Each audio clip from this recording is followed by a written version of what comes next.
اللہ لا الہ الا هو الحی القیوم لا تأخذه سنة ولا نوم۔ قرآن مجید کہتا ہے کہ ظاہری گناہوں کو بھی چھوڑو اور باطنی گناہوں کو بھی چھوڑو، یعنی وہ گناہ جو کھلے عام ہوتے ہیں، جو لوگوں کو نظر آتے ہیں، ان گناہوں سے بھی توبہ کرو، اور وہ گناہ جو چھپ کے کرتے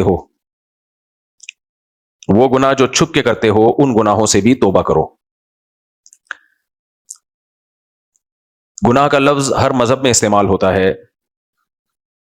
جو لوگ مذہب کو نہیں مانتے ان کی نظر میں نیکی اور گناہ کوئی چیز نہیں ہے، بلکہ ان کی نظر میں لیگل اور انلیگل کا لفظ استعمال ہوتا ہے۔ کہتے ہیں جو کام لیگل ہے وہ کر سکتے ہو، جو انلیگل ہے وہ کام نہیں کر سکتے۔ جیسے حلال و حرام یہ ٹرم مذہب کی ہے، اسلام کی ٹرم ہے، اسلام کی اصطلاح ہے۔ ملکی قوانین میں یا سیکولر لوگوں کے ہاں حلال و حرام کی ٹرم یوز نہیں ہوتی، ان کے ہاں لیگل انلیگل بس۔ لیگل اور انلیگل کون متعین کرتا ہے؟ انسان متعین کرتا ہے، لیگل کیا ہونا چاہیے اور انلیگل کیا ہونا چاہیے۔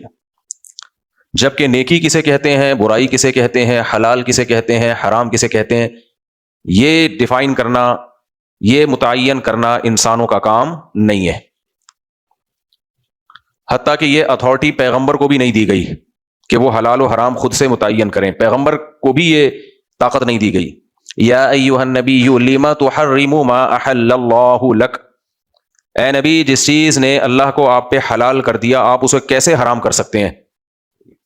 یعنی نبی کو بھی یہ اجازت نہیں ہے کہ وہ خود سے کسی چیز کو حلال یا حرام کریں۔ ان اتبع الا ما یوحى الی، نبی صلی اللہ علیہ وسلم جب احکام بیان کرتے تو مشرکین مکہ کہتے آپ جو حلال و حرام بیان کر رہے ہیں کہ یہ حلال ہے یہ حرام ہے، ٹھیک ہے ہم اس کو ایکسیپٹ کر لیتے ہیں، ہم اس کو مان لیتے ہیں، لیکن اس میں کچھ ایڈیشن ہماری طرف سے ہو جائے تاکہ یہ قابل عمل ہو جائے، تھوڑا سا ملا جلا ہو جائے، کچھ آپ کے حلال کو ہم حلال کہیں گے اور آپ کے حرام کو ہم حرام کہیں گے، لیکن کچھ آپ نے ہمارے حرام کو حرام کہنا ہے اور ہمارے حلال کو حلال کہنا ہے، تو مل جل کے کر لیتے ہیں۔ یہ بالکل ہی آپ جس کو حلال کہیں وہ حلال، جس کو آپ حرام کہیں وہ حرام، یہ تھوڑا سا کمپرومائز والا راستہ اگر ہو جائے تو یہ زیادہ بہتر رہے گا، سوسائٹی میں ایڈجسٹ ہو جائے گا۔ یہ سمجھ میں آ رہی بات کہ نہیں آ رہی؟ تو تھوڑا سا آپ اور تھوڑا سا ہم، بالکل ایسا ہی ہے جیسے ابھی اسمبلی میں وہ ایک ہندو نے تقریر کی کہ شراب کو انلیگل ہونا چاہیے، حرام ہونا چاہیے، لائسنس نہیں ملنا چاہیے، تو ہمارے کسی اسمبلی کے ممبر نے کہا کہ نہیں، مجھے یہ سجیشن منظور نہیں۔ اب پیتے ہوں گے، ظاہر ہے وہ کیسے منظور کر سکتے ہیں، ہم کسی سے بدگمان نہیں ہو رہے، لیکن جب ایک آدمی خود بتا رہا ہو کہ یہ غلط ہے تو اس کا مطلب آپ پیتے ہوگے، ظاہر ہے۔ جتنے بھی گے ہیں وہ جب گے کے خلاف بیان سنیں گے برا لگے گا ہی نہیں لگے گا ان کو؟ جتنے گے ہیں وہ جب ان کو پتا چلے گا کہ ملک میں قانون بن گیا ہے کہ جتنے گے ہیں وہ واجب الچترول ہیں، واجب الچترول ہیں، تو وہ تو بیچارے اپنی کمر سہلانا شروع کر دیں گے کہ ہمارے کوڑے پڑنے والے ہیں، تو وہ کبھی بھی اس قانون کو پسند نہیں کریں گے۔ شرابی کبھی بھی نہیں چاہے گا کہ شراب انلیگل ہو جائے، چرسی کبھی بھی نہیں چاہے گا کہ چرس، بولتے کیوں نہیں، انلیگل ہو جائے۔ خواتین کبھی بھی نہیں چاہیں گی کہ 2 شادیاں لیگل ہو جائیں۔ قانون جب انسان بناتا ہے تو وہ قانون جس پہ اس کے مفاد پہ زد پڑتی ہے، جو اس کے اگینسٹ جا رہا ہو، تو وہ کبھی بھی قانون نہیں بنایا جائے گا جو آپ ہی کے خلاف جا رہا ہو۔ اس لیے لیگل انلیگل کی بحث ایک الگ ہے کہ ملک میں لیگل کیا ہے انلیگل کیا ہے، یہ تو ملک چلانے والے لوگ بتاتے ہیں کہ انلیگل کیا ہے اور لیگل کیا ہے۔ تو یہ آپ وکیلوں سے، جمعے کا ایک بیان وکیلوں کا بھی ہونا چاہیے، وکیلوں ہی کا جمعہ ہو، وکیلوں ہی کا کراؤڈ ہو، وہ آپ کو بتاتے رہیں گے کہ لیگل کیا ہے اور انلیگل کیا ہے۔ ہم جو یہاں ممبر پہ بیٹھتے ہیں آپ کو یہ بتانے کے لیے نہیں کہ لیگل کیا ہے انلیگل کیا ہے، ہم تو یہ بتانے کے لیے بیٹھتے ہیں حلال کیا ہے اور حرام کیا ہے۔ اور اس حلال و حرام میں بعض دفعہ وہ ہمارے بھی اگینسٹ جا رہی ہوتی ہے وہ چیز، تو ہمیں پھر بھی بتانا پڑتا ہے۔ کیا خیال ہے؟ 4 بیویوں میں عدل کرنا ضروری ہے، یہ میرے اگینسٹ جا رہی ہے، میں تو چاہوں گا میں آزاد ہو جاؤں، کیا خیال ہے؟ لیکن ہمیں بولنا پڑتا ہے کہ نہیں پڑتا؟ بولنا پڑتا ہے کہ ناجائز ہے بھائی، برابری کرنی پڑے گی آپ کو۔ ہر شخص چاہتا ہے کہ میں پابندیوں سے آزاد ہوں، میں شادیاں تو پوری کروں لیکن پابندیوں میں نہ جکڑا جاؤں، یہ ہر شخص کی خواہش ہوتی ہے، جسے کہتے ہیں نا میٹھا میٹھا ہپ ہپ اور کڑوا کڑوا تھو تھو۔ تو اب کوئی مولوی صاحب حلال و حرام بتائیں یا کوئی بھی مذہبی رہنما، تو وہ بیچارہ خود بھی وہ تمام قوانین اس کے اوپر بھی اپلائی ہو رہے ہوتے ہیں. تو اس لیے میرے بھائی لیگل انلیگل سے زیادہ نا حلال و حرام کے چکر میں پڑا کرو. سمجھ رہے ہو؟ لیگل انلیگل میں بھی پڑھو تاکہ اس حکومت سزا نہ دے. غیر قانونی کام مت کرو. اب لیگل انلیگل اور حلال حرام میں ایک فرق اور آپ کو بتا دوں. میں نے بیان میں بتایا تھا کہ اسمگلنگ سے جو آمدن ہوگی وہ آمدن حلال ہوگی. اسمگلنگ اگرچہ غلط کام ہے انلیگل ہونے کی وجہ سے، اس پہ بہت سارے لوگ چیخ اٹھے تھے جو اسمگلنگ کر نہیں رہے تھے یا ان بیچاروں کو موقع نہیں مل رہا اسمگلنگ کا. بہت سارے چیخ اٹھے، یہ مولوی دیکھو غیر قانونی کاموں کی لوگوں کو ترغیب دے رہا ہے، یہ لوگوں کو اسمگلر بنا رہا ہے. اس پر میں نے وضاحتی بیان جاری کیا تھا، میں اسمگلنگ کی ترغیب نہیں دے رہا. غیر قانونی ہے، اس سے ملک کو نقصان ہوتا ہے، اس لیے مت کرو. اور میں تو صرف یہ بتا رہا ہوں کہ اسمگلنگ سے جو آمدن آئے گی تو یہ کام ناجائز ہو کے بھی وہ آمدن جائز ہوگی. سمجھ میں آ رہی ہے بات؟ بعض دفعہ کام ناجائز ہوتا ہے غیر قانونی ہونے کی وجہ سے، ارننگ حلال ہوتی ہے، اس لیے کہ ارننگ کا تعلق حلال و حرام سے ہے، اور حلال و حرام کرنا کس کا کام ہے؟ اللہ کا کام ہے. تو اللہ نے کہا ہے کہ اپنے حلال پیسوں سے کوئی چیز خریدی ہو اس کو بیچ کے جو ارننگ ہوگی وہ حلال ہوگی آپ کی. اس کو حرام کہنے کے لیے قرآن و سنت سے کوئی دلیل چاہیے. آپ کہہ سکتے ہیں پھر اسمگلنگ کے ناجائز ہونے کی قرآن و سنت سے کوئی دلیل؟ قرآن نے حکم دیا ہے اولو الامر کی اتباع کرو، جو حاکم ہے اس کی اتباع کرو. تو ہم نے دونوں میں بیلنس کر لیا نا. کیا خیال ہے بھائی؟ مفتی کا کام یہی ہوتا ہے کہ جو جتنی بری ہے اس کو اتنا کہا جائے. اسی فتوے میں یہی تو چیز سیکھی جاتی ہے. آج کل کے جو اسکالر مارکیٹ میں آ رہے ہیں ان بیچاروں کو نہیں پتا کہ کون سی چیز کتنی ناجائز ہے اور کہاں تک ہے. وہ آپ کو کنفیوژن میں ڈالتے ہیں کیونکہ پراپر وے میں انہوں نے علم سیکھا نہیں ہے، علم پڑھا نہیں ہے. تو اسمگلنگ اگر اس سے ملک کو نقصان ہو رہا ہے تو وہ کیا ہے؟ ناجائز. کیوں؟ اطیعوا اللہ و اطیعوا الرسول و اولی الامر منکم، اللہ رسول کی بھی اطاعت کرو اور جو حاکم ہے حکومت ہے اس کے قانون کو بھی فالو کرو، بشرطے کہ وہ قانون شریعت کے خلاف نہ ہو. کیونکہ لا طاعت لمخلوق فی معصیت الخالق، خدا کی نافرمانی میں آپ مخلوق کو فالو نہیں کر سکتے. خدا کی نافرمانی میں حاکم بھی آتا ہے. حکومت اگر آپ کو نماز پڑھنے نہیں دیتی تو بھی پڑھنی پڑے گی آپ کو نماز. حکومت کہتی ہے داڑھی کاٹ دو تو بھی داڑھی رکھنا کیا ہے؟ لازم ہے. آپ حکومت کے قانون کو فالو نہیں کر سکتے، اس میں خلاف شریعت ہے. لیکن جہاں خلاف شریعت نہ ہو، اس کا تعلق انتظام سے ہے، مینجمنٹ سے ہے، تو پھر حکومت کے قانون کو فالو کرنا لازم ہے. اسمگلنگ میں یہی ہوتا ہے کہ اگر لوگوں کو پرمیشن دے دی جائے علی الاطلاق اسمگلنگ کی تو ملک کی اکانومی بیٹھ جاتی ہے، نقصان ہوتا ہے کنٹری کو. اس لیے علماء نے کہا ہے کہ اسمگلنگ کرنا ٹھیک نہیں ہے، لیکن اس کی ارننگ کے حلال یا حرام ہونے کا لیگل یا انلیگل سے نہیں ہے. ارننگ جب حرام ہوگی جب آپ شراب بیچیں گے. ارننگ آپ کی جب حرام ہوگی جب آپ چوری کے مال سے پروڈکٹ خرید کے بیچیں گے. اسمگلنگ آپ کی جب حرام ہوگی جب آپ مردار فروخت کریں گے یا بہنوں کی وراثت کا پیسہ کھا کے مال خرید کے فروخت کریں گے. آپ کا اپنا پیسہ ہے، آپ جو پروڈکٹ خرید رہے ہیں وہ بھی جائز ہے، تو اس کی جو ارننگ ہوگی وہ آپ ہی کی ہوگی. بلکہ اسلام یہ کہتا ہے کہ وہ پیسہ لوگوں کا حکومت کے لیے غصب کرنا حرام ہے. سمجھ میں آ رہی ہے بات کہ نہیں آ رہی ہے؟ کسٹم والے کو کھا جاتے ہیں نا کہ آپ انلیگل لے کر آئے ہو. آپ کس بیس پہ کھا رہے ہو بھائی؟ گورنمنٹ آپ سے لے لیتی ہے، کس بیس پہ لے رہی ہے گورنمنٹ؟ انلیگل کام پہ آپ کو سزا مل سکتی ہے، آپ کی چیز کوئی ہڑپ نہیں کر سکتا، کوئی اجازت نہیں ہے. سمجھ میں آ رہی ہے بات کہ نہیں آ رہی؟ لیکن گورنمنٹ اتنا انلیگل کا مولویوں کو مشورہ دیتی ہے جو گورنمنٹ کے فیور میں جا رہا ہے. اس میں گورنمنٹ کہتی ہے کہ آپ اس کو پروموٹ کریں، آپ بتائیں یہ ناجائز ہے. آپ جو لوگوں کے مال کو ہڑپ کر جاتے ہو، اب اسمگلنگ کی کوئی چیز آئی، آپ نے بیچ کے وہ پیسہ کھا لیا، متزلہ لا لیا، اسمگلنگ کا پیسہ کھا لیا، آپ کے لیے کہاں سے حلال ہو گیا وہ؟ اسلام میں جس کا مال وہ اس کا مالک ہے. جس نے اپنے پیسوں سے مال خریدا، ملکیت کس کی ہے؟ بولو بھائی، اسی کی ہے. اس کی ملکیت کو اس کی مرضی کے بغیر آپ غصب نہیں کر سکتے. اور اگر آپ نے کسی وجہ سے اس کو رکھ لیا تو اس کی ویلیو، قیمت اس کو دینی پڑے گی آپ کو. سمجھ میں آ رہی ہے بات؟ آپ کہہ سکتے ہیں ایک بندہ گاڑی لے کر آیا، پکڑی گئی، گورنمنٹ نے گاڑی پکڑ لی اور چل بھائی 2 چھتر لگا کے اس کو گھر بھیج دیا. بھائی اس کی گاڑی جو پیسوں سے اس نے خریدی ہے وہ پیسے آپ اس کو واپس کریں، پیسے آپ حذف نہیں کر سکتے. اسلام اس بارے میں بہت سخت ہے کہ کسی کا مال کسی کے لیے بھی حلال نہیں ہے، حکومت کے لیے بھی حلال نہیں ہے. حکومت لوگوں کے مال کی محافظ ہے اسلام میں، نہ کہ لوگوں کے مال کی غاصب ہے. آپ کہہ سکتے ہیں پھر تو لوگ دھڑا دھڑ اسمگلنگ کریں گے، ان کو پتا ہے کہ میرا مال تو گورنمنٹ ہڑپ کر نہیں سکتی ہے، گورنمنٹ میرا مال رکھ کے مجھے پیسے واپس دے گی، تو چلو واپس پیسے مل گئے تو ٹھیک ہے، نہیں تو گاڑی مل گئی تو ٹھیک ہے، نہیں تو پیسے تو مل ہی جائیں گے. اس کا جواب یہ ہے کہ حکومت روکے نا، سزائیں دے لوگوں کو. بھائی تم انلیگل کام کر رہے ہو جس کی وجہ سے ملک کی معیشت بیٹھ رہی ہے, ہم تمہاری کوئی چیز غصب نہیں کریں گے, تمہارا مال ہے تم رکھو یا واپس کرو, اس کے پیسے لو اور اس کو واپس دو, یا پھر ہم نیلام کریں جتنے کا بک گیا تمہارا وغیرہ وغیرہ جو بھی ہے. لگائے نا کوڑے اس کے, چھتر لگائے. کسٹم والوں کا حرام کا دھندا بنا ہوا ہے کہ نہیں بنا ہوا؟ بولو, حرام کا دھندا بنا ہوا ہے. دیکھو اسلام میں نا کچھ احکام ایسے ہیں جو غیر مسلموں کے ہاں اس کی 2 ٹکے کی ویلیو نہیں ہے, لیکن اسلام میں بہت ویلیو ہے اس کی. میں آپ کو ذرا سمجھانے کی کوشش کرتا ہوں ایک مثال سے, اللہ کرے سمجھ میں آ جائے. تھوڑا سا مشکل ہے کیونکہ کچھ فقہی چیزیں اور اصطلاحات جب استعمال ہوتی ہے نا تو پھر تھوڑا سا مشکل ہو جاتا ہے, لیکن میں کوشش کروں گا آسان کر کے سمجھاؤں. آپ لوگ ذرا ذہن کو تیار کر لیں سمجھنے کے لیے کہ اسلام میں کسی کا پیسہ ہڑپ کرنا کتنا بڑا جرم ہے, کسی بھی لیول سے, کسی بھی عنوان سے. میں نے آپ کو 100 روپے دیے, اس کے بدلے میں میں نے آپ سے 101 روپے خریدے, حلال ہے یا حرام ہے؟ بولو بولو نا, حرام ہے. کیوں؟ اس لیے کہ 100 ہی ہے. جب اس کے بدلے میں 101 لے رہا ہوں تو یہ ایک اضافی آپ سے ایسا اضافہ لے رہا ہوں جس کے مقابلے میں آپ سے کچھ نہیں لے رہا میں. تو یہ 1 روپے آپ کی رضامندی سے بھی کیا ہے؟ حرام ہے. اس کو فقہ کی اصطلاح میں کہتے ہیں یہ 1 روپے وہ ہے جو خالی عن العوض ہے, اس کے مقابلے میں کوئی معاوضہ نہیں ہے. سمجھ میں آ رہی ہے بات؟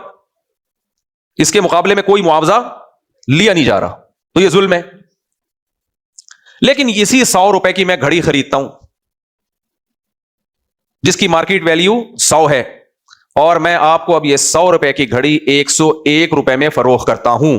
یہ 1 روپے جو اضافی آپ سے لے رہا ہوں یہ حرام ہے یا حلال ہے؟ حلال ہے. فرق کیا ہو گیا؟ سوال پیدا ہوتا ہے. اب یہ چیز سمجھنے کی ہے, کھوپڑی شریف حاضر کریں, آپ ٹوپیاں اتار لیں تاکہ ڈائریکٹ بات پہن کے رکھیں, پہن کے رکھیں.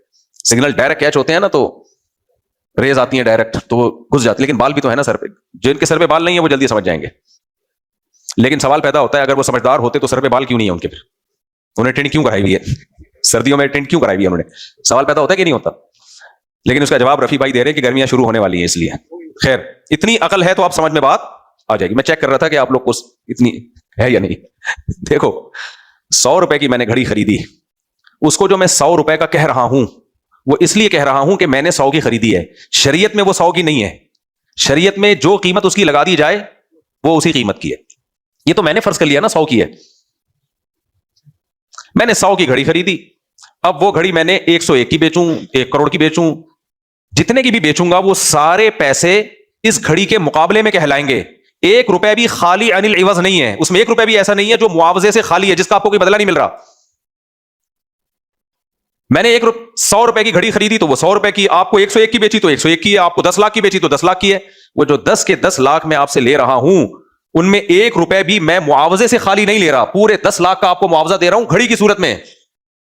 1 روپے بھی اضافی نہیں ہے, کیونکہ کسی بھی چیز کی قیمت آپس میں جو طے ہو جائے وہی ہے. مارکیٹ ویلیو تو ایک الگ چیز ہے, وہ ہو سکتا ہے کسی بھی چیز کی ہو, لیکن بہت سے لوگ کبھی مارکیٹ ویلیو سے زیادہ قیمت لگا رہے ہوتے ہیں, کبھی مارکیٹ ویلیو سے کم. اس میں بہت ساری چیزیں پیش نظر ہوتی ہیں. ایک گھڑی ہے, اس کی قیمت فرض کریں مارکیٹ میں 5,000 ہے. اب کسی کو ہم سے عقیدت محبت, میرا بیان سن کے اس کی 4 ہو گئی اور سکون سے رہ رہا ہے, اگرچہ اس کی ابھی تک کوئی رپورٹ ہے نہیں, لیکن اس کو اتنی عقیدت محبت ہو گئی کہ یہ گھڑی میں نے فار ایگزامپل مارکیٹ سے 5,000 کی خریدی, میں رفیع بھائی کو بیچوں گا وہ 5,000 بھی نہیں, وہ ہو سکتا ہے 2,500 میں لیں, آپ کو بیچوں وہ 2,000 میں کے استعمال شدہ ہے. لیکن جس نے بیان سن کے اتفاق سے 4 شادیاں ہوئی اور خوشی خوشی زندگی گزر رہی ہے, گو کہ بعد میں آنکھ کھل جائے گی اس کی, بعد میں اس کی آنکھ کھل جائے گی تو پتا چلے گا کہ یہ سب ڈرامہ تھا. لیکن ایسا شخص مجھے خواب میں بھی مل جائے تو وہ اس کی 4 لاکھ قیمت لگانے کے لیے بھی تیار ہوگا. تو مارکیٹ ویلیو 5 ہے, لیکن وہ اس کی ویلیو میں یہ بھی لگا رہا ہے کہ یہ مولانا صاحب نے پہنی ہے اور مجھے مولانا صاحب سے عقیدت ہے, محبت ہے. کسی بھی چیز کی ویلیو کسی بھی بیس پہ بڑھتی ہے. جاوید میاں داد کا بلہ بڑا مہنگا بکا تھا, اور کسی کو ہم سے دشمنی ہو, 4 ہوئی اور پھنس گیا, وہ تلاش کر رہا ہے بندہ ملے. اس نے یہ گھڑی خریدی 5,000 کی, لیکن جب اسے پتا چلا کہ یہ مفتی طارق مسعود صاحب کے ہاتھ میں استعمال ہوئی ہے, یہ گھڑی پہنی بھی ہے انہوں نے کئی سال سے, تو نفرت میں ہو سکتا ہے وہ 2,500 بھی نہ دے. تو ایسٹس کا مقابلہ جب کرنسی سے ہوتا ہے تو قیمت زیادہ ہو یا کم ہو, وہ ساری قیمت اس ایسٹ کے مقابلے میں ہوتی ہے. 1 روپے بھی اضافہ اور خالی عن العوض بولو نہیں ہوتا. سمجھتے ہو گے نہیں سمجھتے؟ نبی صلی اللہ علیہ وسلم نے 2 طرح کے سود کو حرام قرار دیا. ایک ربا النسا, ادھار پہ آپ جو سود کرتے ہو, کسی کو قرض دیا 1 لاکھ اور واپسی میں شرط یہ لگا دی کہ 1.5 لاکھ لوں گا, یہ ربا النسا کہلاتا ہے, حرام ہے. اور ایک ادھار نہیں ہے لیکن آپ اسی وقت بیچ رہے ہو. 1 کلو آٹا آپ نے بیچا 1.5 کلو آٹے کے بدلے میں, یہ بھی کیا ہے؟ بولتے کیوں نہیں؟ وجہ اس کی ہے, یہ بھی حرام ہے. اس لیے کہ 1 کلو آٹا تو 1 کلو آٹے کے مقابلے میں ہو گیا. کیا خیال ہے؟ آدھا کلو تو خالی عن العوض ہوا کہ نہیں ہوا؟ آپ کہہ سکتے ہو کہ اس نے جو 1 کلو آٹا دیا تھا وہ اچھی کوالٹی والا تھا, اور جو 1.5 کلو لے رہا ہے وہ خراب کوالٹی والا ہے. تو اس کا جواب یہ ہے کہ نبی صلی اللہ علیہ وسلم نے ایک ہی جنس کی چیزوں میں اچھی اور بری کوالٹی کی کو کلعدم قرار دیا ہے. 1 کلو آٹے کی قیمت اگر آٹے کی صورت میں ہوگی تو 1 کلو ہی ہے وہ. آدھا کلو آٹے کی قیمت آٹے کی صورت میں ہوگی تو کیا ہے؟ آدھا کلو. ہاں, اس آٹے کو جو کے بدلے میں بیچیں تو جتنی چاہے جو خرید رہے ہیں 1 کلو آٹے کے بدلے میں آپ, کیونکہ جنس کیا ہے؟ الگ الگ. تو اس کی ہم یہ کہہ سکتے ہیں کہ جتنی جو خریدی ہے میں نے 1 کلو آٹا دے کے وہ ساری 1 کلو آٹے کے مقابلے میں ہے, اضافہ نہیں ہے. خالی عن العوض یعنی وہ اضافہ جس کا کوئی معاوضہ میں آپ کو نہیں دے رہا, ایسا اضافہ نہیں ہے. تو میرے بھائی اسلام تو اس خرید و فروخت کی اجازت نہیں دیتا جس میں آپ کسی سے پیسہ لے رہے ہو اور اس کا کوئی معاوضہ نہ دے رہے ہو. تو خالی پیلی لوگوں کی جیبوں سے پیسے نکالنا مختلف عنوانات سے, یہ کہاں سے حلال ہو گیا؟ یہ کس چیز کے عوض میں لے رہے ہیں آپ؟ یہ کس چیز کے عوض میں لے رہے ہو؟ لیٹ فیس ہے اسکولوں میں, ٹائم پہ پیسے نہیں دیے تو پینلٹی لگی. یہ پینلٹی کیا ہے؟ یہ آپ اضافہ کس چیز کے عوض میں لے رہے ہو؟ وہ کہہ سکتے ہیں ہم اس بات کے بدلے میں لے رہے ہیں کہ آپ نے ٹائم پہ پیسے جمع نہیں کرائے, اس کی سزا کے بدلے میں لے رہے ہیں. تو اسلام میں سزا کے بدلے میں پیسہ نہیں ہوتا, چیز ہونی چاہیے کسی چیز کے بدلے میں, یا تو کام ہو یا کوئی ایسٹ ہو تاکہ معاوضہ ہو. کام کا مطلب کیا ہے؟ کسی کام کے بدلے میں پیسے. مثال کے طور پر آپ نے مزدور کو کہا کہ گڑھا کھود دو, یہ کام دیا کہ نہیں دیا؟ اس سے آپ نے ایک فائدہ اٹھایا, اس فائدے کے بدلے میں آپ اس کو پیسے دے رہے ہیں. یہ بھی ایک طرح سے خرید و فروخت ہے کہ منفعت کے بدلے میں آپ اس کو پیسے دے رہے ہیں, اس سے ایک فائدہ لے رہے ہیں, اس فائدے کے بدلے میں آپ کیا دے رہے ہیں؟ اس کو پیسے دے رہے ہیں. اس کو اجارہ کہا جاتا ہے. اجارہ یہ بھی سود نہیں ہے, اس لیے کہ وہ منفعت کو شریعت نے مال فرض کر لیا ہے. آپ گھر رینٹ پہ دیتے ہیں, ایک شخص کو رہائش کی منفعت دے رہے ہیں, اس رہائش کے بدلے میں آپ اس سے پیسے لے رہے ہیں. ٹھیک ہے, رہائش ایک ایسا فائدہ ہے جو بک سکتا ہے تو بیچ رہے ہیں آپ اس کو. سمجھ میں آ رہی ہے بات کہ نہیں آ رہی ہے؟ یہاں آپ نے کیا کیا؟ آپ نے بچوں کو کہا کہ ہم آپ سے تعلیم کے بدلے میں پیسے لیں گے, 1 مہینے کی اتنی فیس ہے, 1 مہینے میں ہم آپ کو تعلیم تو نہیں دیں گے, صرف کلر سیب میں اور کیلوں میں کروائیں گے. یہی چل رہا ہے اسکولوں میں. اللہ کا بڑا فضل, میں نے اپنے بچے کو جب سے اسکول سے نکالا اچھی رپورٹیں آ رہی ہیں الحمدللہ. ایک بچے کو نکال کے زیادہ تفصیل میں اسکولوں کا دھندا بندنا ہو جائے نا بالکل ہی. 1-2 بچے پڑھ بھی رہے ہیں اسکول میں. یعنی آپ مالی لین دین میں اسلام کے کانسیپٹ کو سمجھیں کہ نہیں سمجھیں؟ مالی لین دین میں اسلام کے کانسیپٹ کو سمجھیں کہ وہ اضافہ جو خالی عن العوض, 1 کلو کھجور ہے, آپ نے اسے 1.25 کلو کھجور کے بدلے میں بیچا, تو یہ حرام اس لیے ہے کہ 1 کلو جو آپ نے دی کھجور, اس کے بدلے میں 1 کلو تو مل گئی, برابر ہو گیا. کیونکہ کھجور کی قیمت جب کھجور سے لگائی جائے گی تو کھجور تو وزن کے اعتبار سے ہوگی. تو جو اضافہ 1 کلو آپ لے رہے ہو, اسلام یہ کہتا ہے کہ وہ اضافہ کسی معاوضے کے بغیر لے رہے ہو, تو اس کو ظلم سمجھا گیا ہے, اور یہ ظلم آپس کی رضامندی سے بھی جائز نہیں ہے. خرید و فروخت میں یعنی معاوضے کے طور پہ اپنی خوشی سے کوئی جتنا کھجور ہے کس کو وہ ہدیہ ہے, گفٹ ہے, اس میں معاوضہ نہیں, یہ عقد معاوضہ میں. تو آپ کوئی بھی اضافہ جو خالی عن العوض ہو, ایسا معاہدہ اسلام میں کیا ہے؟ حرام ہے. سمجھ میں آ رہی ہے بات؟ یا تو منفعت کے بدلے میں پیسے لیں گے, اور منفعت ہو یا کوئی ایسٹ ہو, کوئی مال ہو, اس کے بدلے میں پیسے لیں گے. اسی وجہ سے یہ جو لیٹ جرمانے لگتے ہیں, لیٹ فیس ہوتی ہے اسکولوں میں, ٹائم پہ پیسے جمع نہیں کرائے تو آپ کو اضافی پینلٹی دینی پڑے گی. یہ پینلٹی بھی حرام ہے, کیونکہ یہ کس چیز کے بدلے میں ہے بھائی؟ آپ کہیں سزا کے بدلے میں, کہ آپ نے جرم کیوں کیا. تو سزا کے بدلے میں اگر پنشمنٹ ہو, پہلی بات تو یہ ہے کہ چاروں ائمہ کے نزدیک, امام ابو حنیفہ, امام مالک, امام شافعی, امام احمد ابن حنبل, ان چاروں اماموں کے نزدیک پنشمنٹ کے طور پر آپ کسی کو مالی جرمانہ نہیں عائد کر سکتے. اور اس کی دلیل یہی ہے کہ پیسہ کسی معاوضے کے بدلے میں ہوگا, یا گفٹ کے طور پر کوئی اپنی خوشی سے دے تو ہوگا, ادروائز کسی کا پیسہ آپ کے لیے حلال نہیں ہے. کیونکہ صحیح حدیث ہے, لا یحل مال امرئ مسلم الا بطیب نفس منہ, کسی مسلمان کا مال اس کی مکمل رضامندی کے بغیر حلال نہیں ہے. تو سزا کے طور پر اسلام میں کوڑے مارے جا سکتے ہیں, کچھ بھی سزا دی جا سکتی ہے, وہ تو جج اور قاضی خود فیصلہ کرے گا کہ کیا اس کی سزا ہونی چاہیے.